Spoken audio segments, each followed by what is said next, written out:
कुमार ने कहा कि अशोक चौधरी ने पार्टी और नीतीश कुमार की नीति के खिलाफ बयान दिया है। नीरज कुमार ने अशोक चौधरी पर बड़ा आरोप लगाते हुए कहा कि अगर कोई उपचुनाव प्रभावित करना चाहेगा तो हम लोग ये होने नहीं देंगे। पार्टी के मंच से जाति शब्द का इस्तेमाल करना यह पार्टी के नीतियों के विपरीत और नेता की नीतियों के विपरीत है। अब ऐसे लोग जिनका पार्टी के निर्माण में कोई भूमिका नहीं रही है, वैसे लोग पार्टी पर मंतव्य दे रहे हैं। तो कटिहार के तो चुनाव प्रभारी थे, कितना दिन तक प्रवास किए थे, वहां हम हार गए चुनाव। पार्टी समीक्षा कर रही है और पार्टी के प्रदेश अध्यक्ष जी को अधिकार है दल में अनुशासन का, और इस दल में टिकट के लिए यहाँ परिवार को प्राथमिकता नहीं मिलती है। अशोक चौधरी के भूमिहार वाले बयान पर उप मुख्यमंत्री विजय कुमार सिन्हा ने भी चारों इशारों में निशाना साधा। उन्होंने कहा, भूमिहार जाति नहीं बल्कि कल्चर है। बयान तो हम सुने नहीं हैं, लेकिन भूमिहार जाति नहीं है, एक कल्चर है। और यह कल्चर भूमि से जुड़ने का, जमीन पर रहने का और जमीनी हकीकत को जानने की ताकत आज भी किसी को है, तो जो जमीन से जुड़ा है उसी को है। सीधे मैं पटना का रुख करूंगी। चंद्रमोहन इस वक्त मेरे सहयोगी जुड़ चुके हैं। चंद्रमोहन, नीतीश कुमार की राजनीति को समझने वाले को बेहतर तरीके से मालूम है कि उन्होंने जो राजनीति की है उसमें जातियों को कभी आगे लेकर उस तरीके से चले नहीं। सर्वधर्म का सम्मान वो करते रहे हैं। लेकिन अगर अशोक चौधरी, जो कि मौजूदा वक्त में राइट हैंड माने जाते हैं नीतीश कुमार के, अगर भूमिहार के लिए कोई बयान दे रहे हैं तो क्या बस इतना जेडीयू के कहने भर से बात बन जाएगी कि हाँ ये उनका निजी बयान है? बिल्कुल, देखिए इतना से बात बनने वाला नहीं है। और मुझे ऐसा लग रहा है कि या तो अशोक चौधरी को इसको लेकर माफी मांगना चाहिए, और नहीं तो अगर वो माफी नहीं मांगते हैं तो नीतीश कुमार कोई भी कदम उठा सकते हैं। जाहिर सी बात है, ये माना जाता है कि नीतीश कुमार जाति को लेकर और खुले मंच से कोई राजनीति की बात नहीं करते हैं। लेकिन अगर कोई उनके पार्टी या उनके दल के नेता अगर इस तरह से किसी भी जाति को लेकर कभी बयान दिए हैं तो उनके खिलाफ कार्रवाई हुई है। तो ऐसे में अशोक चौधरी का ये बयान कहीं ना कहीं उनके लिए संकट पैदा कर सकता है। और नीतीश कुमार को जहां तक मैं जानता हूं, अगर इस तरह का कोई भी बयान देने वाला आदमी होता है तो उनसे न सिर्फ नाराजगी रहती है बल्कि उनके खिलाफ कार्रवाई भी होती है।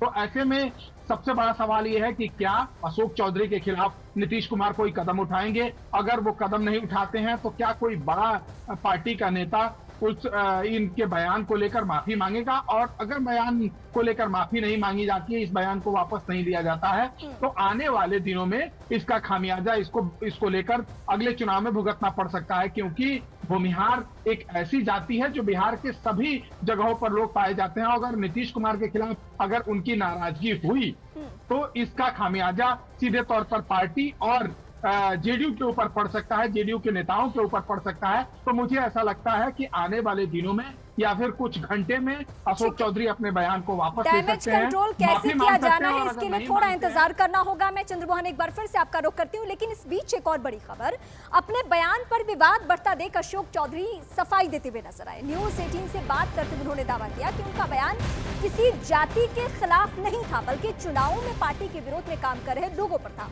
उन्होंने कहा कि वो कभी भी भूमिहारों के विरोध में नहीं रहे।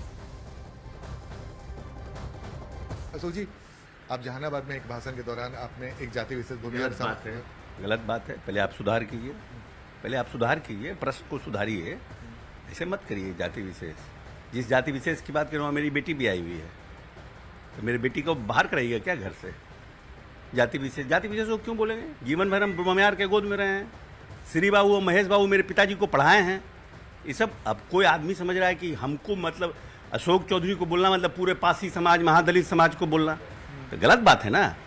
जिस व्यक्ति विशेष को भी मैंने नहीं कहा है, मैंने उनको कहा है कि जो इस तरह के काम में संलिप्त रहते हैं, कि पार्टी के निर्णय के बाद पार्टी में रहते हुए चुनाव के समय दिल्ली, कलकत्ता, बंबई चले जाइएगा, वैसे लोगों से सावधान है। तो मैंने तो किसी का नाम लिया नहीं। तो आखिर इस बयान को लेकर इतना कंट्रोवर्सी क्यों किया जाए? ऐसा है ना, सब लोग हमसे प्यार ही करते हैं। हम चुनाव बरबीघा में लड़े, हम 250 वोट से हार गए, तो सब भूमिहार हमको वोट कर दिया। 50% खिलाफ वोट किया। तो जो 50% है, जो सबको हमको प्यार करता है, कुछ लोग खिलाफ भी है।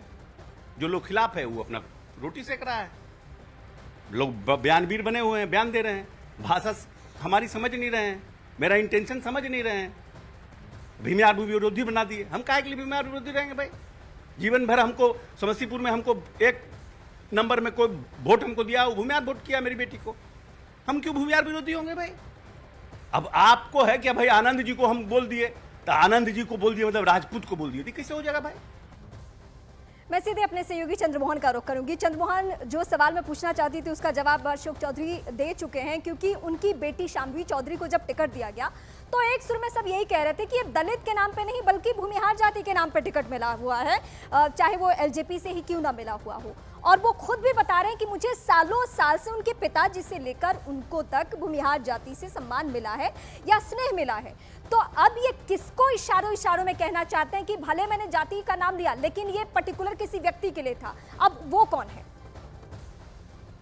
बिल्कुल, देखिए जहानाबाद में जो इस बार का लोकसभा का चुनाव हुआ उसमें साफ तौर पर यह मान रहा है और जेडीयू के नेता भी यह मानते हैं कि चंद्रेश्वर चंद्रवंशी की हार इसलिए हुई क्योंकि खास तबका यानी भूमिहार लोगों ने उनको वोट नहीं दिया और यही वजह है कि वहां से आरजेडी की जीत हो गई और उसके बाद जो जेडीयू के कैंडिडेट थे उनकी हार हुई। और इसी बातों को लेकर हो सकता है कि अशोक चौधरी कह रहे हों, लेकिन ये अशोक चौधरी का बयान कब आया है ये सबसे इंपॉर्टेंट है। उन्हीं के पार्टी के नेताओं ने उनके खिलाफ मोर्चा खोल दिया है। नीरज कुमार जो प्रवक्ता है उनके पार्टी के, उन्होंने साफ तौर पर यह कहा कि अशोक चौधरी कटिहार के प्रभारी थे और वो कितने बार गए वहां पर चुनाव प्रचार करने के लिए, वहां पर क्यों उन्होंने मॉनिटरिंग नहीं किया, जिसकी वजह से इन पार्टी को हार का मुंह देखना पड़ा। तो जब अशोक चौधरी का यह बयान आया और उसके खिलाफ जब पार्टी के नेता मुखर हो गए, उसके बाद अशोक चौधरी इस तरह के सफाई देते हुए फिर रहे हैं। इतना जरूर है कि अशोक चौधरी अगर इसको लेकर आगे अगर माफी नहीं मांगते हैं तो इसको लेकर उनको इसका खामियाजा भी। फिलहाल शुक्रिया। अमूमन हमने देखा है जिस जाति को लोग कोट करते हैं कम से कम उसी जाति के नेता से पूछा जाता है कि आपके समाज के लोगों ने वोट क्यों नहीं दिया। अशोक चौधरी की जाति कुछ और है, यानी वो दलित तबके से आते हैं, तो उन्होंने क्यों बयान दिया भूमिहार जाति को लेकर, ये सवाल अभी बना हुआ है। इस बीच बड़ी खबर मिल रही है गैंगस्टर गोल्डी बराड़ से जुड़ी हुई। खबर है कि गैंगस्टर गोल्डी बराड़ ने दिल्ली के एक बिल्डर को धमकी भरा कॉल किया है। गोल्डी बराड़ ने साउथ वेस्ट दिल्ली के एक बिल्डर को अवैध वसूली के लिए कॉल किया और 2 करोड़ की मांग की है। बताया जा रहा है कि गोल्डी बराड़ ने व्हाट्सएप पर ऑडियो भी भेजा। पुलिस ने एफआईआर दर्ज कर लिया है और जांच की शुरुआत कर दी गई है। गोल्डी बराड़ के नाम से कॉल आता है, कॉल करने का आरोप ऐसा लग रहा है एक बिल्डर को। आनंद हमारे साथ जुड़ चुके हैं। आनंद, अपडेट कीजिए इस खबर। देखिए, दिल्ली पुलिस ने एक एफआईआर दर्ज की एक्सटॉर्शन की और ये जो बिल्डर हैं इनसे बातचीत की है पुलिस ने, इनका बयान लिया है और इनके मोबाइल फोन पे एक ऑडियो आया है जिसको वेरीफाई पुलिस ने किया है कि आवाज गोल्डी बराड़ की है। तो लगातार दिल्ली में जो लॉरेंस बिश्नोई गैंग है वो फिरौती के लिए एक्सटॉर्शन के लिए कॉल